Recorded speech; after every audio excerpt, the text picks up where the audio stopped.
Aleluia! Louvado seja o nome do Senhor Jesus. Que a graça, que a paz do Senhor Jesus Cristo esteja com você. Que alegria, que privilégio, que bênção, que vitória. Como é importante podermos estar na presença de Deus, reconhecendo o quanto Ele tem feito por nós. Ebenezer, até aqui nos ajudou o Senhor. Somos gratos a Deus, por quanto Ele tem cuidado de nós, tem suprido nossas necessidades, tem aberto as janelas dos céus e cuidado de cada um, de uma forma única, de uma forma especial. Cada um de nós é fruto de um milagre de Deus. Cada um de nós é fruto de um milagre de Deus. Eu não estaria aqui, você não estaria aqui, nenhum de nós estaríamos aqui se não fosse o Senhor. Ah, se não fosse o Senhor.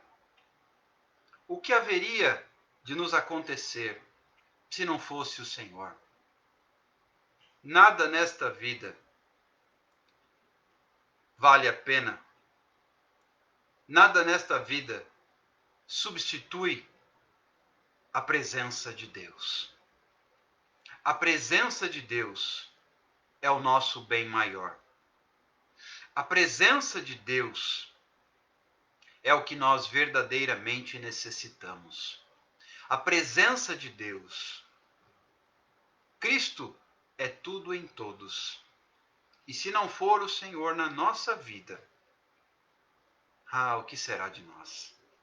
Eu quero nesta noite de sexta-feira te convidar a glorificar a Deus, reconhecendo quem Ele é, o que Ele representa e o que Ele tem feito na nossa vida. Como é precioso, como é doce, como é especial estar aos pés do Senhor Jesus.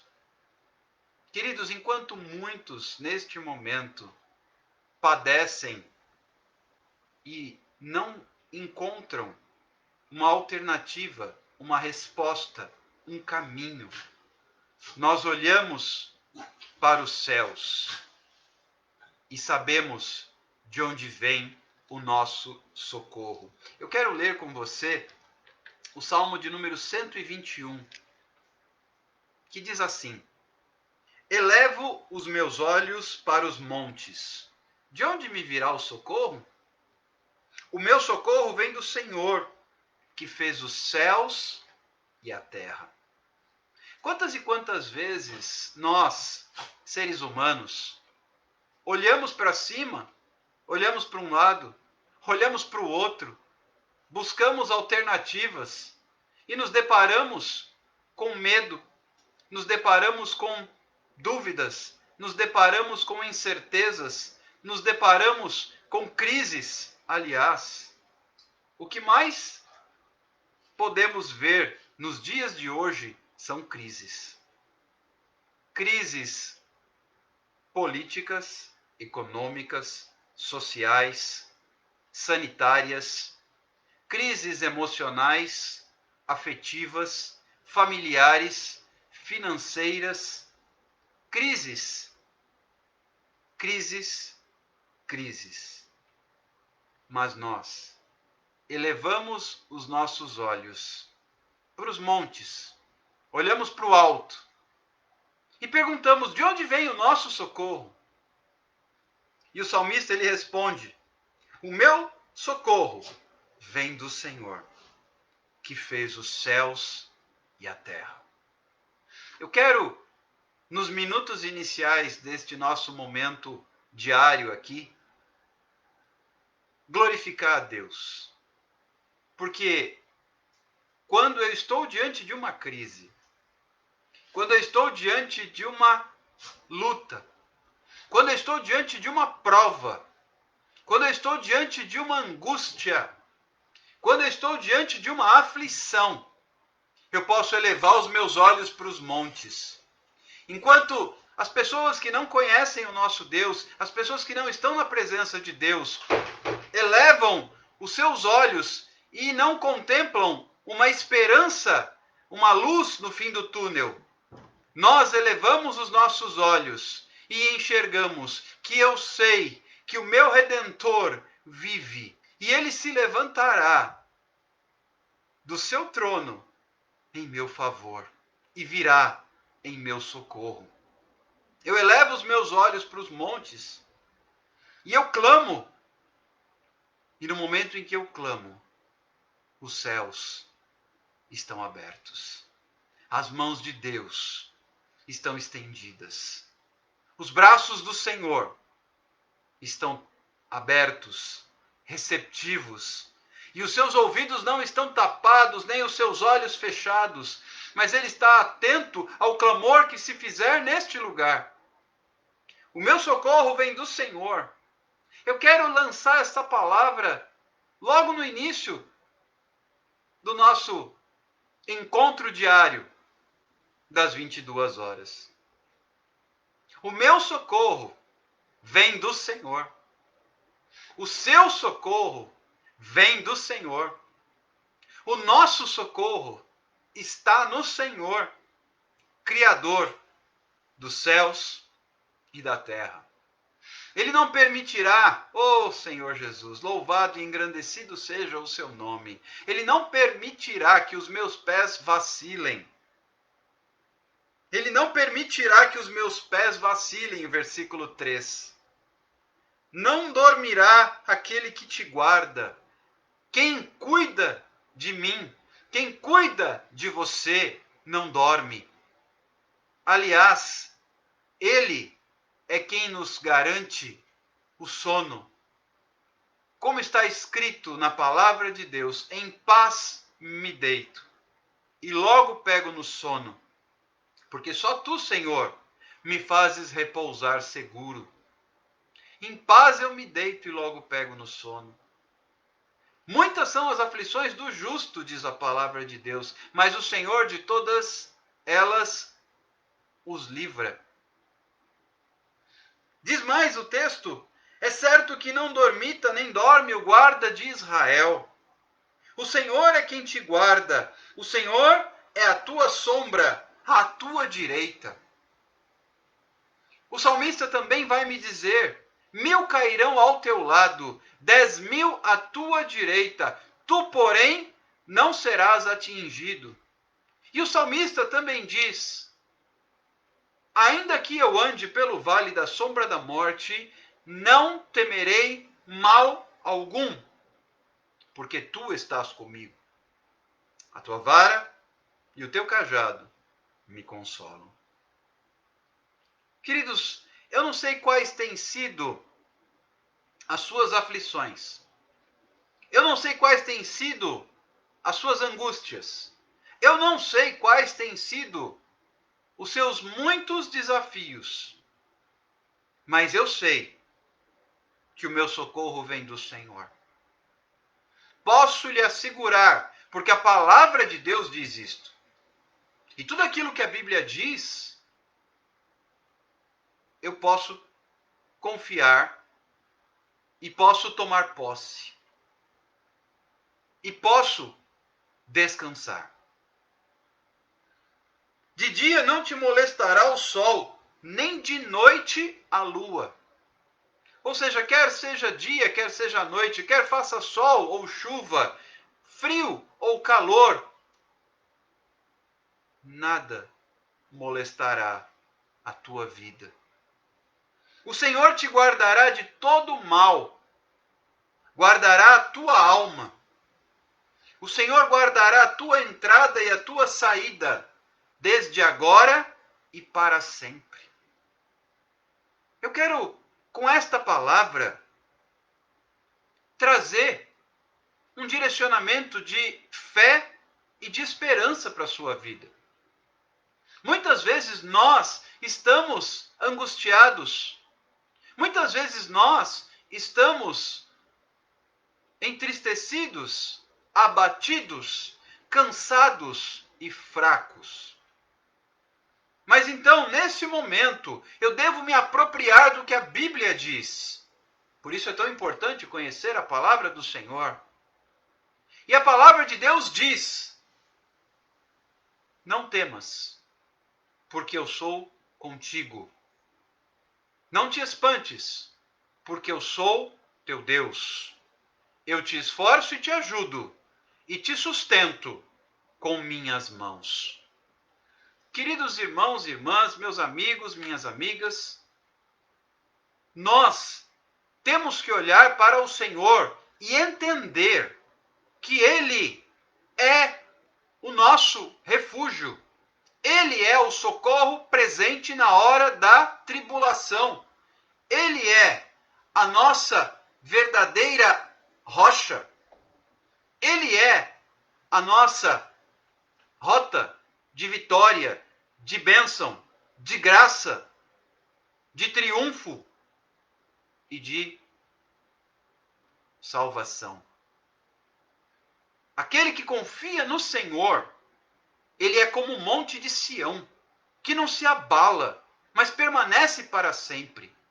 Nós temos visto, nos dias de hoje, muitas pessoas abatidas, abaladas, cansadas, fracas, desanimadas, desapontadas, frustradas, arrependidas, desenganadas, depressivas, doentes e muitos, como diz o apóstolo Paulo, muitos que dormem. Queridos, eu tenho no meu coração uma certeza. O Senhor tem colocado na nossa frente uma palavra de vitória, uma palavra de resposta, uma palavra positiva, uma palavra de graça, uma palavra de sustentação para a nossa vida. Sabe por quê? Porque Ele te escolheu, Ele te separou, Ele te chamou, Ele tem um plano para a sua vida. Você é precioso. Você é preciosa aos olhos do Senhor. Deus tem para mim e para você algo que vai além do que nós podemos imaginar. A Bíblia fala, o apóstolo Paulo escreve: nem olhos viram, nem ouvidos ouviram, nem jamais subiu ao coração do homem o que Deus tem preparado para aqueles que o amam. Agora, quem são os que o amam? Quem são aqueles que confiam no Senhor? Quem são aqueles que realmente depositam a sua vida no Senhor? A Bíblia diz: aquele que tem os meus mandamentos e os guarda, esse é o que me ama. Aquele que me ama será amado por meu Pai, e eu também o amarei e me manifestarei a ele. Queridos, muitas pessoas nos dias de hoje têm se esquecido da sua aliança com Deus. Mas também, nos tempos que vivemos, nós podemos constatar que existe um novo começo, uma nova oportunidade, um novo mover de Deus sobre a terra. A palavra de Deus nos ensina: não vos lembreis das coisas velhas, nem considerais as antigas. Eis que faço coisa nova. Deus está nos chamando a algo novo.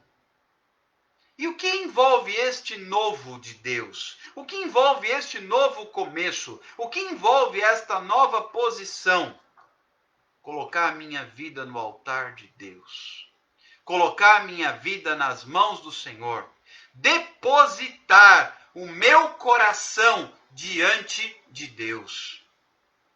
Porque ainda que haja na minha frente um verdadeiro gigante, se a minha vida estiver no altar de Deus, eu não temerei. Eu fico encantado com a atitude de Davi diante de Golias. Enquanto os soldados se intimidavam, enquanto os soldados do exército de Israel e o rei Saul, que era muito poderoso nas batalhas, se intimidavam com Golias, com suas afrontas, com suas ameaças, Davi não se intimidou. Davi não se acovardou. Davi não duvidou. Porque quando Davi olhou para Golias, ele viu com os seus olhos da fé a vitória. Ele olhou para Golias. Em momento algum, ele se dirigiu àquele filisteu como gigante.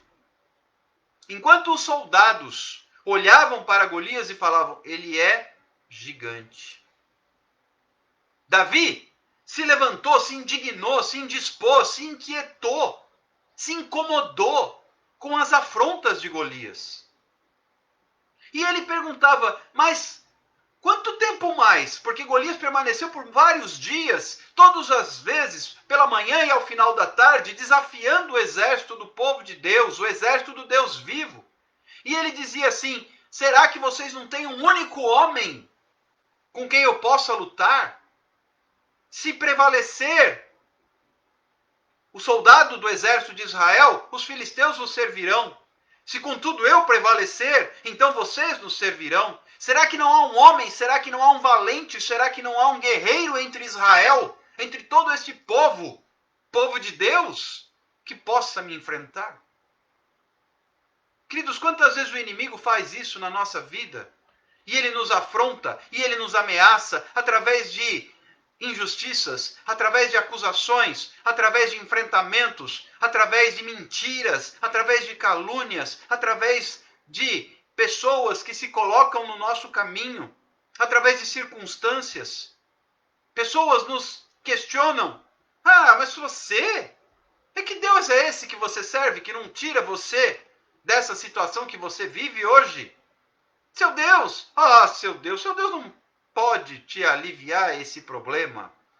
Será que você vai continuar clamando a esse Deus? Golias tinha uma atitude semelhante a essa. Sabe aquela atitude da mulher de Jó? Que disse, Jó, você perdeu tudo. Você perdeu seus filhos.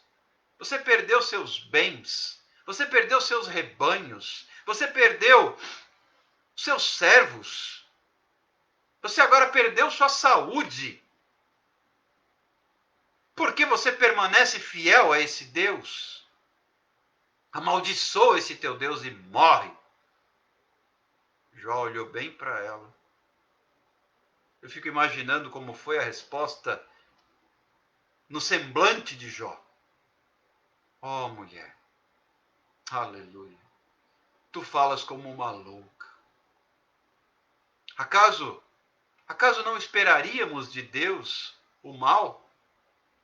Acaso viria do Senhor somente o bem? O Senhor o deu e o Senhor o tirou. Louvado seja o nome do Senhor. E a Bíblia diz que em tudo isso Jó não pecou.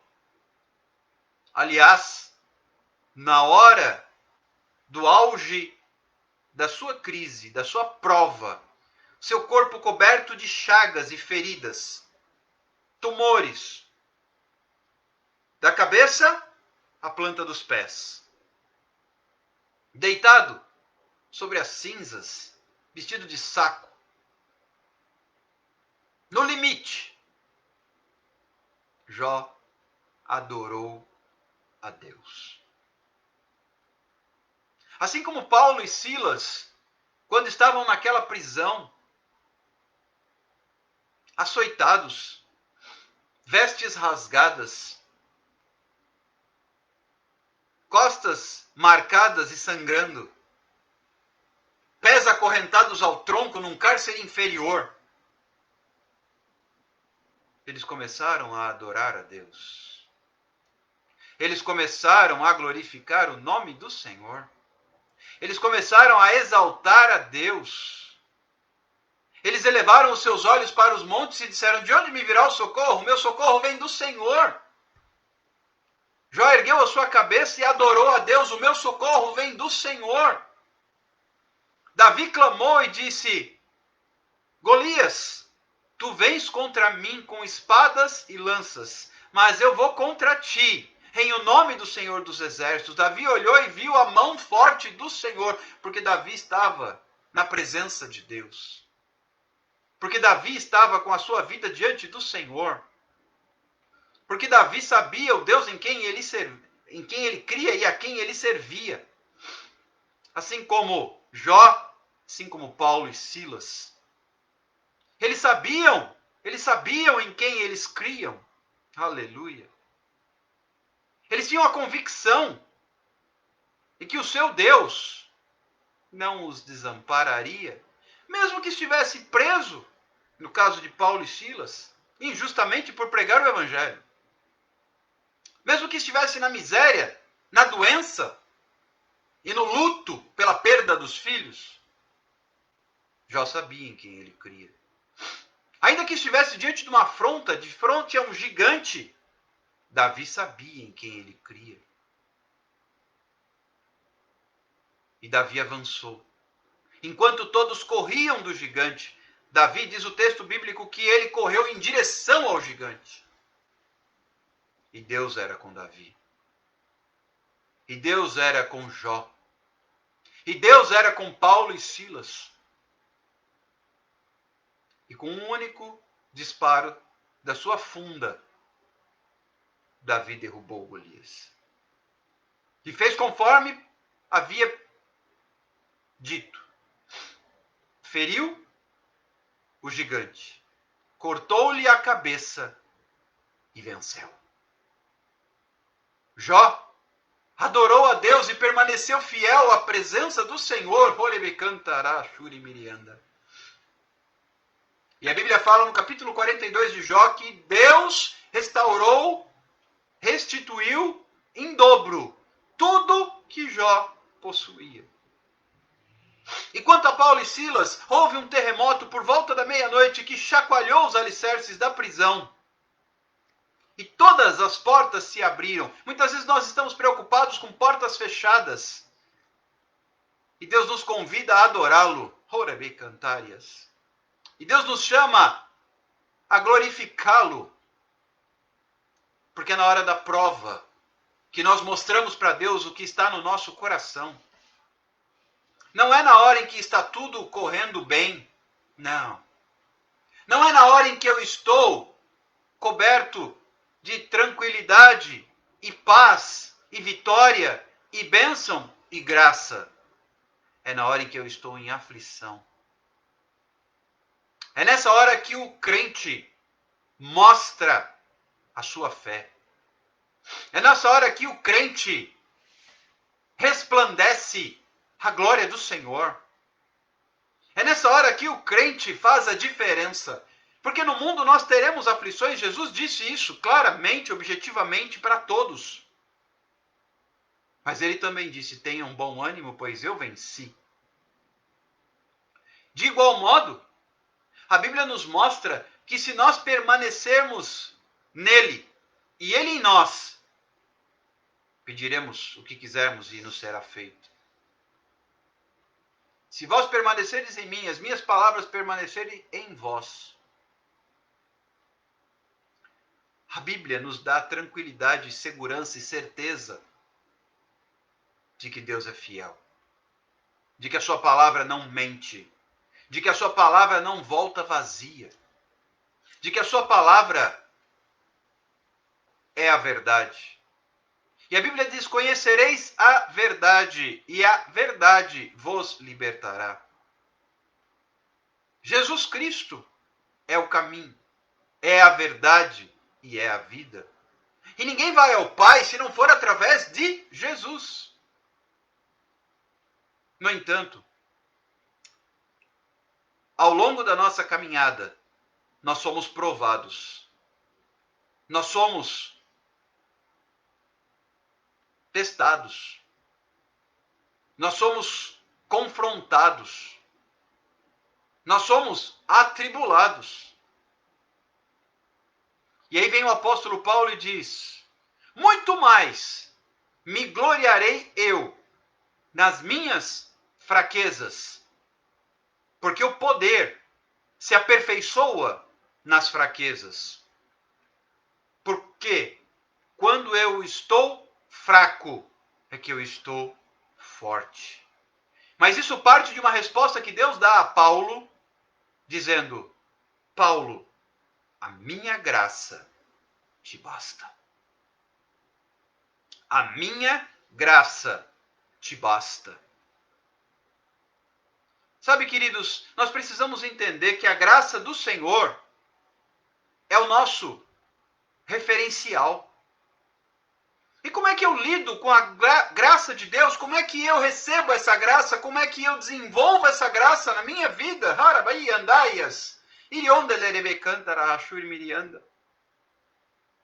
Como é que eu vivo na graça? Bem, a graça do Senhor está sobre a vida daqueles que colocam o nome do Senhor acima de todo nome. Aqueles que colocam o nome do Senhor acima de todas as coisas. Aqueles que colocam a vontade de Deus acima da sua vontade. Aqueles que vivem uma experiência com Deus são aqueles que se submetem ao Senhor. Queridos, quando há uma palavra de Deus sobre a minha vida, quando há uma palavra de Deus sobre a sua vida, é necessário que nós saibamos que muitas serão as nossas provas até que nós cheguemos ao lugar que Deus tem para nós. Davi teve que matar um urso, teve que matar um leão, teve que matar Golias, teve que fugir de Saul. Tudo isso antes de chegar ao trono de Israel. Existe um processo, existe um tempo, existe um caminho, existe um trabalho de Deus na minha vida, na sua vida. Existe um propósito do Senhor. Quando ele diz: desce à casa do oleiro e lá falarei contigo. E a casa do oleiro é o lugar onde Deus trabalha com a sua vida. E Deus colocou no meu coração uma palavra para esta noite. E eu quero compartilhá-la com vocês. Trata-se de uma especial citação da vida de um dos juízes de Israel, chamado Gideão. Eu quero ler 2 versículos com vocês no capítulo 6 do livro de Juízes. Então veio o anjo do Senhor e assentou-se debaixo do carvalho que está em Ofra, que pertencia a Joás, a Biesrita, e Gideão, seu filho, estava malhando trigo no lagar para o pôr a salvo dos midianitas. Queridos, o anjo do Senhor, ele se assentou debaixo do carvalho. E ali estava Gideão. E ele estava malhando trigo no lagar para o pôr a salvo dos midianitas. E o versículo 12 diz o seguinte: então o anjo do Senhor lhe apareceu e lhe disse: o Senhor é contigo, homem valente. Queridos, muitas vezes as pessoas nos julgam por aquilo que estão vendo, mas não conhecem o nosso coração. Oh Deus! Quem olhasse para Gideão naquele momento, diria que ele era um covarde. Porque ele estava escondido no lagar, de forma discreta, malhando trigo para garantir o alimento para a família. Porque os midianitas, os inimigos, estavam roubando a colheita do povo. Israel plantava e os midianitas roubavam o plantio. Quantas vezes na minha vida, na sua vida, nós estamos sendo roubados daquilo que Deus tem para nós? Nós plantamos e não conseguimos vitória, porque estamos sendo roubados, porque o inimigo nos está afligindo, porque as aflições, as provas, os obstáculos estão roubando de nós a nossa bênção. Estão roubando de nós os nossos frutos, a nossa colheita. Existem momentos na nossa vida em que nós temos a sensação de que as coisas não dão certo. Mas pare e pense.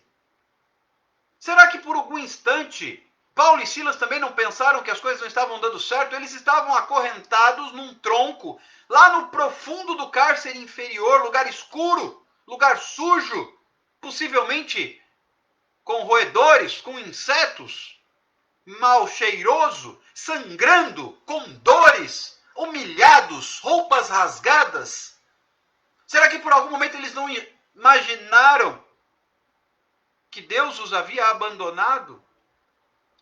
Porventura, Jó, será que por algum instante na sua mente, no seu coração, não passou a ideia: será que Deus me abandonou?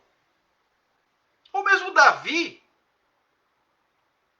Ora, eu enfrentei o urso, eu enfrentei o leão. Depois ele enfrentou Golias e ele começou a ser perseguido por Saul. Ele era ungido, mas ele tinha que se esconder. Houve um momento, queridos, na vida de Davi. Davi teve que se fingir de louco perante o rei dos filisteus para se abrigar, para se esconder de Saul, no meio do povo filisteu. Ora, Davi havia matado o campeão dos filisteus. Olha que vergonha, que humilhação. Mas Deus estava preparando um rei. Davi estava aprendendo a depender de Deus. Paulo e Silas estavam sendo forjados por Deus. Veja o que Deus diz a Ananias, antes de Ananias ir até a casa onde Saulo, ainda Saulo, não Paulo, estava cego. E Ananias recebeu a seguinte palavra do Senhor: vá, impõe as mãos sobre teu irmão Saulo, para que torne a ver, porque eu lhe mostrarei o quanto importa sofrer pelo Evangelho.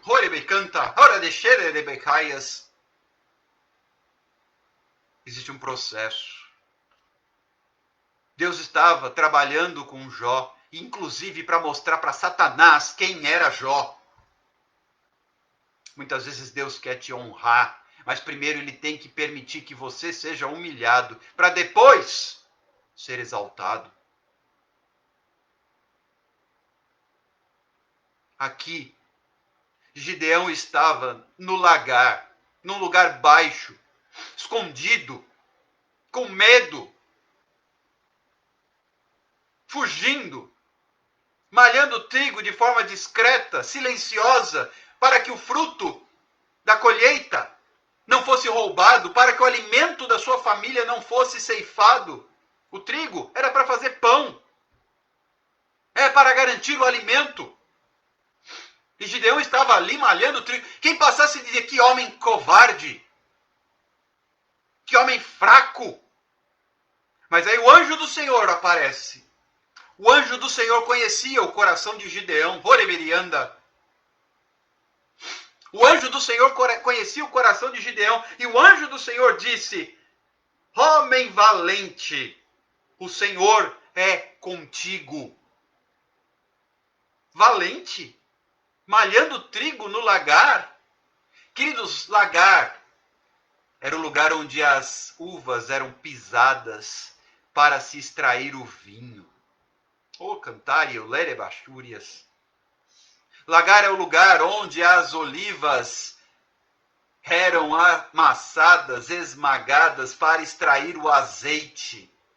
Muitas vezes Deus permite que você esteja no lagar para ser amassado, humilhado, esmagado para extrair de você o vinho. Para extrair de você o azeite. E o anjo do Senhor apareceu e disse: homem valente, porque só Deus conhecia o coração de Gideão. Gideão era homem valente. mesmo que estivesse no lagar.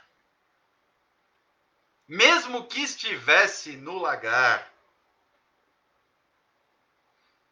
Então Gideão respondeu: Ai, Senhor meu, se o Senhor é conosco, por que nos sobreveio tudo isto?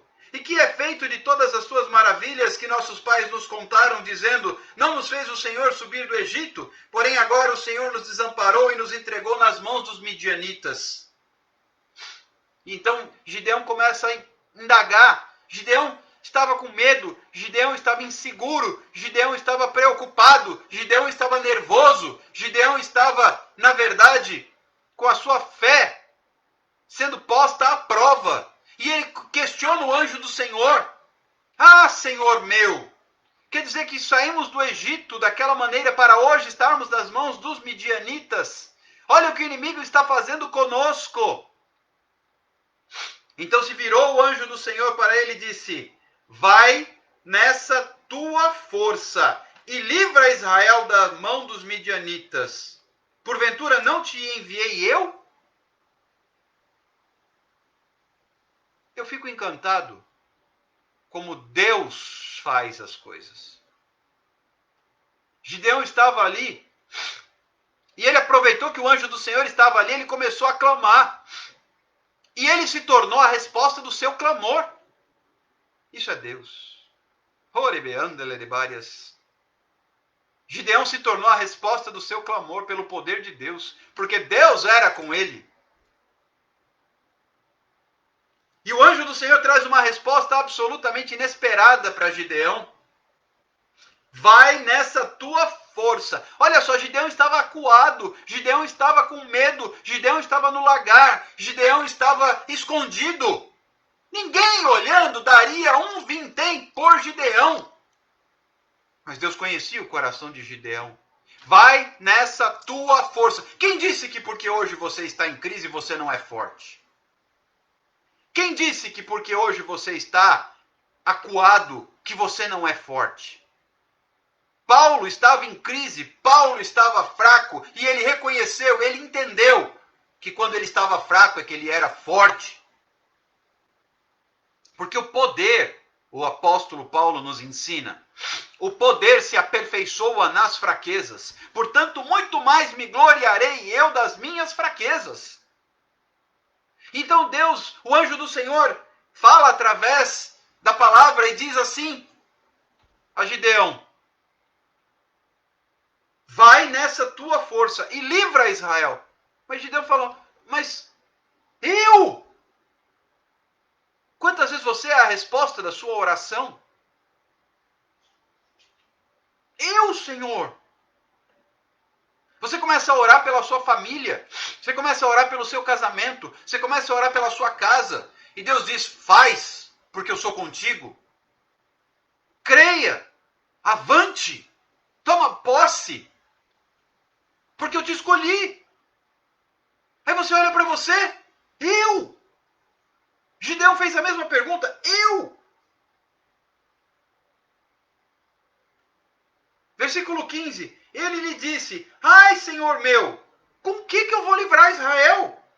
Eis que a minha família é a mais pobre em Manassés, e eu o menor da casa do meu pai. Deus escolhe o pequeno, porque ele conhece o coração. E muitas vezes é o pequeno que confia no Senhor e não o grande. Porque o grande confia nele mesmo. Golias confiava nele. Davi confiava no Senhor. Golias confiava na força das suas mãos, do seu braço, da sua espada, da sua lança, que eram poderosos. Mas Davi confiava no Senhor. E Gideão olhou para ele e disse: eu, Senhor meu, como vou livrar Israel? Como? A minha família é a mais pobre e eu sou o menor. Eu sou o último da fila dos menores. E o anjo tornou a lhe dizer, dizendo: já que eu estou contigo,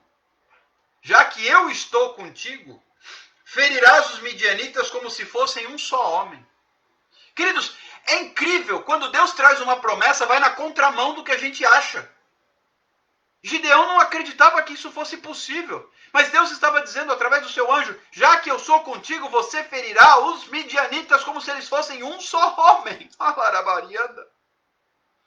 Eu quero liberar essa palavra sobre a sua vida nesta noite. Você prevalecerá diante daquilo que tem se levantado contra a sua vida. Cantará lá, churibiri canta.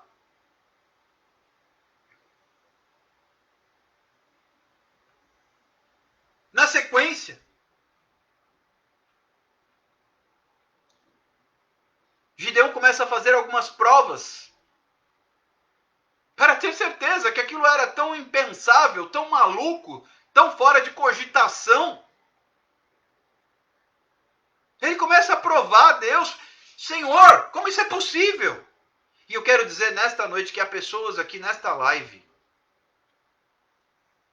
que foram escolhidas por Deus para fazer a diferença. Deus tem te chamado.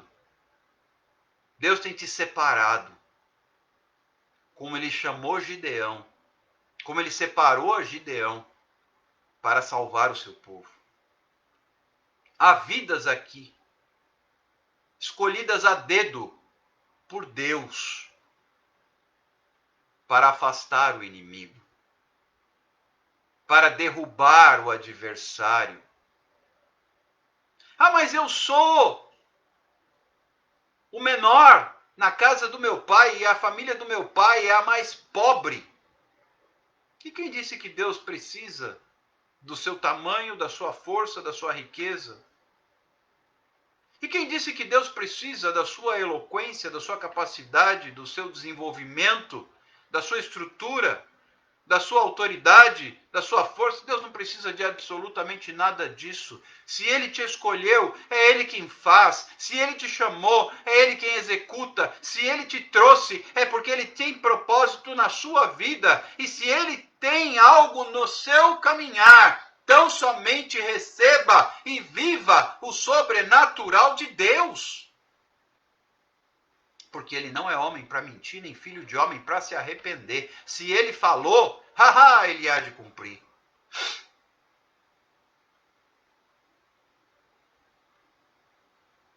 E Gideão, então, ele se posiciona. Depois que ele tem a confirmação, ele recebe, se você continuar lendo o texto, ele faz algumas provas e ele tem a confirmação, então ele se posiciona. E ele destrói o altar de Baal. E depois ele se prepara para a guerra. Ele chama milhares de homens para irem com ele à batalha. E Deus olha e fala, tem gente demais. Tem gente demais. Mas o exército midianita é muito maior, muito mais forte. Não. Tem gente demais. Manda embora. Manda embora. Gideão, manda embora todos os que estão com medo, inseguros, na dúvida, que não queriam vir porque vieram obrigados, vieram para não ficar feio para os outros, vieram para não ficar chato com a família. Manda embora. 2/3 daquele povo todo foi embora. E Gideão falou assim, nós já éramos poucos, Senhor, agora somos infinitamente pequenos. E Deus falou para Gideão, Gideão, ainda são muitos, Gideão tem muitos aí, não vai não. Faz o seguinte, Gideão, põe o povo para beber água. Aquele que beber água, levando água à boca, com prudência, com atenção, com vigia. Esse você separa. Agora, quem pular, enfiar a cabeça na água, jogar a arma para o lado e não, esse você separa. Bom, para resumir a história, sobraram 300 homens. Aí Gideão falou, Senhor, nós éramos algumas dezenas de milhares e já era insuficiente. Agora, Senhor, nós somos só 300, como é que nós vamos fazer? Aí você se lembra da palavra de Deus que diz, que nós temos pregado aqui, o pouco nas mãos de Deus é o suficiente. O pouco nas mãos de Deus é o suficiente. 300 homens foram o suficiente. E eles não precisaram sequer tirar a espada da bainha. Lembra do que Deus disse a Josafá? Nessa peleja não tereis que pelejar. essa peleja é minha, diz o Senhor. Quando o rei Josafá foi acuado por um exército infinitamente mais forte, mais poderoso do que o seu, ele clamou a Deus, ele decretou um jejum, ele colocou o povo de Israel em jejum, e Deus falou: não se preocupe, nessa peleja vocês não terão que pelejar, essa peleja é minha. Queridos, eu quero liberar essa palavra sobre a sua vida nesta noite. Essa peleja é do Senhor. Deus está te recrutando para o exército dele, como fez com Gideão. Ah, mas eu hoje me encontro escondido, acuado. Eu me encontro pequeno. Ah, é Deus quem chama o pequeno. Queridos, Davi, nem na casa de Jessé, seu pai, ele estava quando Samuel chegou para ungir o novo rei de Israel. Nem na casa do pai ele estava. Mas sabe o que acontece? Os olhos do Senhor, eles estão por toda parte. E eles procuram os verdadeiros adoradores. E os olhos do Senhor já estavam sobre Davi. Os olhos do Senhor contemplavam a Davi. Não os de Samuel. Samuel, quando viu o filho mais velho de Jessé, ficou encantado. É esse! Deus diz, não. Veio o segundo, é esse? É não. O terceiro, agora então é esse? É não. O quarto, o quinto, o sexto, o sétimo, e não tinha mais. E Samuel... Senhor, será que eu errei a casa? Senhor, não... o que eu faço, Senhor? Quando chegou o sétimo, talvez Samuel já estivesse até abrindo o chifre de azeite para derramar. Só tem esse. Não, não, Samuel, não. Não é esse.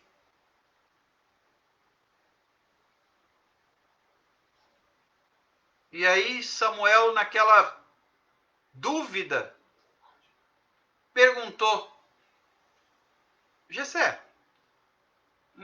por acaso acabaram os seus filhos? E Jessé, tem um lá no campo, o caçula, o esquecido, o pequeno, o mais fraco, o menor, pastoreando as ovelhas. Mande trazê-lo. Queridos, vai chegar a hora na sua vida, eu quero profetizar isso em nome de Jesus, que o seu nome será dito. Que o seu nome será lembrado. Não importa que você foi esquecido por muitos anos. Sabe, queridos, eu tenho meditado bastante sobre a vida de um personagem bíblico chamado Mefibosete, que era filho de Jonatas, neto de Saul, um jovem aleijado das duas pernas, que foi esquecido num deserto chamado Lodebar, que é lugar de esquecimento, por muitos anos. Até que chegou o dia em que o rei Davi chamou o servo Ziba e disse: acaso resta algum descendente de Saul? E Ziba responde: sim, um filho de Jonatas, um aleijado das duas pernas, que está em Lodebar, que se chama Mefibosete. E Davi diz: manda buscá-lo. Chega um dia, queridos, em que o rei manda te buscar. Chega um dia, se você permanecer na presença de Deus, não importa quanto tempo passe, 1 ano, 10, 20, 30, 50 anos, mas se você permanecer fiel, um dia o rei vai mandar te buscar no deserto do esquecimento, em Lodebar. E Davi mandou buscar. Imaginem a reação daquele rapaz, envergonhado. Se nos dias de hoje, em pleno século XXI, As pessoas com necessidades especiais, os deficientes físicos, sofrem discriminação, etc. Imagina milhares de anos atrás. Eles eram humilhados, eles não eram gente. Eles eram ignorados na sociedade, eles eram esquecidos, eles eram literalmente abandonados, alguns abandonados até para a morte mesmo. Mas aquele rapaz, havia uma promessa de Davi ao pai daquele rapaz, com quem Davi tinha uma amizade sem igual. A Bíblia fala que a alma de Davi se ligou à alma de Jonatas e eles se amavam mais do que amavam suas esposas. Havia uma amizade, um amor entre Davi e Jonatas, e havia um pacto, uma aliança entre eles, que um cuidaria da descendência do outro. E Davi se lembrou. E ele buscou os descendentes. E ele encontrou Mefibosete. E ele mandou buscá-lo. E Mefibosete, quando chega perante o rei, ele se curva. Imagina o que passou na cabeça daquele rapaz. Eu fiquei no deserto do esquecimento por tanto tempo, a minha vida inteira. Eu fui esquecido, eu fui ignorado, eu fui humilhado, eu fui fugitivo. Eu fui envergonhado.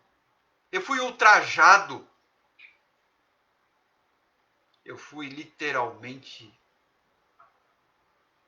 jogado fora.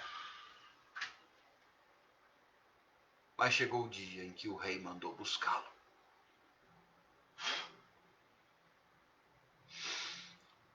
Chegou o dia em que o rei vai mandar buscar você. Chegará esse dia. E então Davi manda trazer Mefibosete. Mefibosete chega na presença do rei e ele se prostra. O que será que passou pela cabeça daquele rapaz, daquele homem? O que o rei vai fazer comigo? Será que ele vai me amaldiçoar? Será que ele vai me executar para exterminar de uma vez por todas toda a descendência de Saul? Para que a casa de Davi não seja ameaçada no trono? Não. Davi disse para ele: não tenha medo. Não tenha medo. Devolverei a ti todas as terras do teu pai Saul.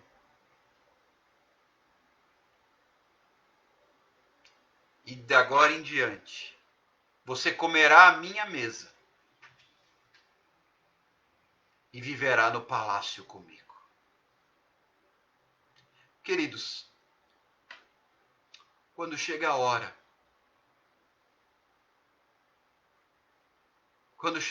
o rei te chama para sair do deserto do esquecimento e te coloca no palácio, para se assentar à mesa com o rei.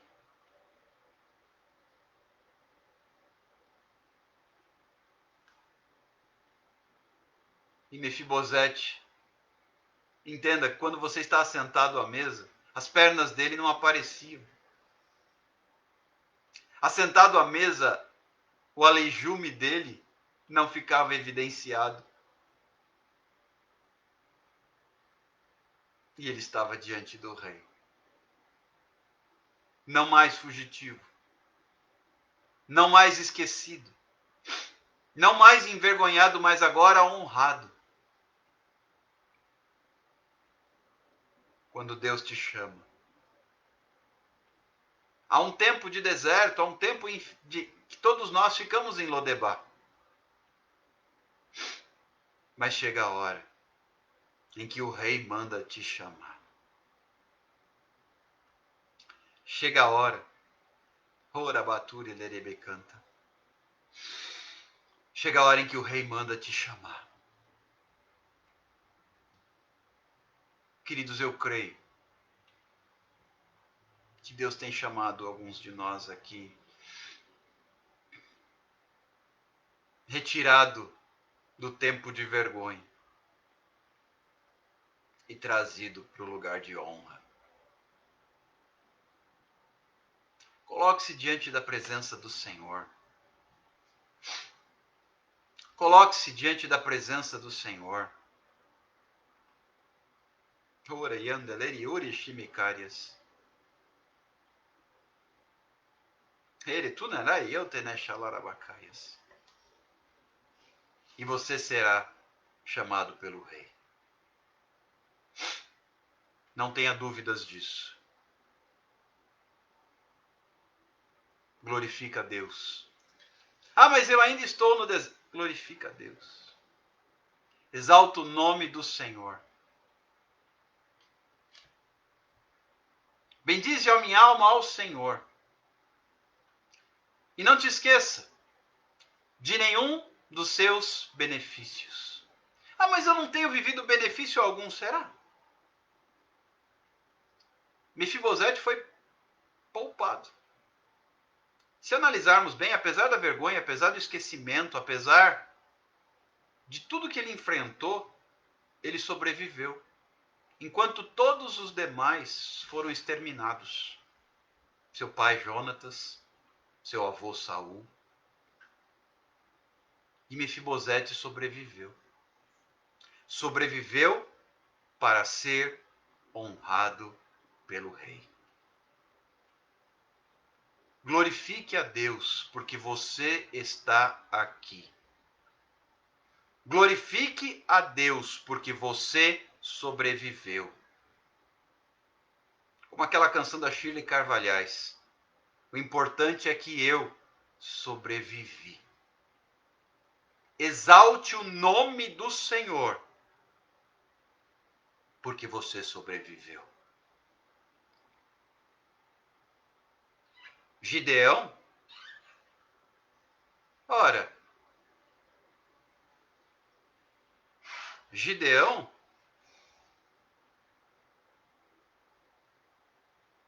com toda aquela atitude de estar malhando trigo em secreto, ele sobreviveu. Há momentos em que você tem que sobreviver para depois Deus te honrar. Não desampare a sua fé nesse momento. Você sobreviveu para Deus te honrar. Deus abençoe a sua vida. Não se esqueça, daqui a pouquinho, à meia-noite, nós temos o nosso clamor. Convide pessoas. Esteja conosco. Nós vamos orar para mover os céus. Porque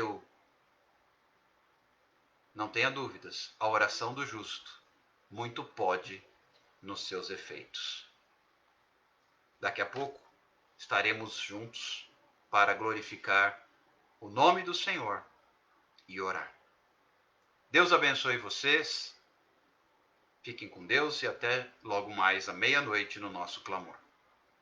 Tchau, tchau.